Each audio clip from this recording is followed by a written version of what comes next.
आपसे मेरा सवाल है, क्योंकि टीएमसी का क्या रहने वाला है? बातचीत जारी है। टीएमसी के साथ हमारे दरवाजा हमेशा के लिए खुले थे।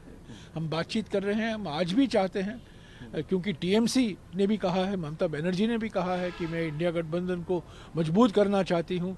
मुझे बीजेपी हराने का पहला सबसे महत्वपूर्ण मकसद, सर्वोपरि मकसद, एक ही मकसद बीजेपी को हराना है। वो भी कांग्रेस का ही रवैया है, कांग्रेस की रणनीति है, कांग्रेस का मकसद वही है।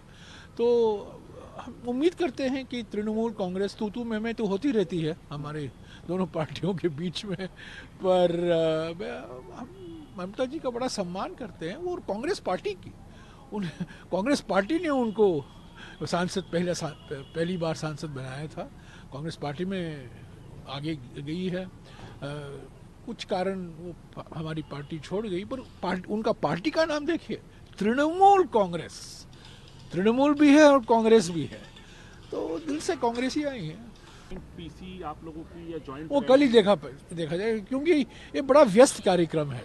देखिए 2 दिन में हम करीब 7 या 8 जिले कवर कर रहे हैं, तो पीसी के लिए क्या वक्त होगा वो देखा जाएगा। पर महत्वपूर्ण बात यह है कि औपचारिक तौर से गठबंधन की घोषणा की गई है। 17 सीटें कांग्रेस को मिला है, 1 सीट चंद्रशेखर आज़ाद जी की पार्टी को मिला है और बाकी सीटें सपा लड़ेगी। और समय लगा अंतिम रूप देने के लिए। हमें कुछ लेना पड़ा, हमें कुछ देना पड़ा, तो कुछ कॉम्प्रोमाइज़ का यही है ना, समझौता की परिभाषा यही है कि कुछ देते हैं और हम कुछ लेते हैं, तो ठीक है। तो और आज आम आदमी पार्टी और कांग्रेस के गठबंधन की भी घोषणा की जा रही है औपचारिक तौर से। तो बार बार ये कहा जाता था कि कांग्रेस पार्टी सुस्त है, सोई हुई है, वो इंटरेस्टेड नहीं है, दिलचस्पी नहीं दिखा रही है गठबंधन। मैं हमेशा कहा करता था ये समय लगता है अंतिम रूप देने में। और देखिए ये पार्टियों के साथ हम विधानसभा में लड़ रहे हैं, हमारा मुकाबला इन पार्टियों के साथ है, पर राष्ट्रीय स्तर पर हमने इंडिया गठबंधन बनाया है, तो कुछ समय लगा पर हो गया है।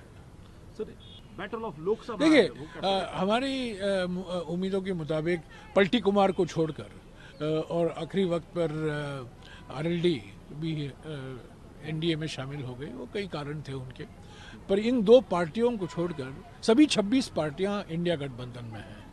तो इंडिया गठबंधन मजबूत है। एक रैली, 1 या 2 रैलियां हो सकती हैं कि हमारा जो अंतिम रैली होगा मुंबई में 14 या 15 तारीख मार्च को, हो सकता है वो एक संयुक्त रैली होगा। बिहार में 3 तारीख को तेजस्वी यादव जी ने घोषणा की है, वहाँ एक जॉइंट रैली होगा। हो सकता है उसमें खरगे जी जाएं, राहुल जी जाएं, पता नहीं, क्योंकि 3 तारीख को हमारा ग्वालियर में भी एक रैली है, युवा रैली की बात हो रही है ग्वालियर में। तो ये सब संभावनाएं हैं।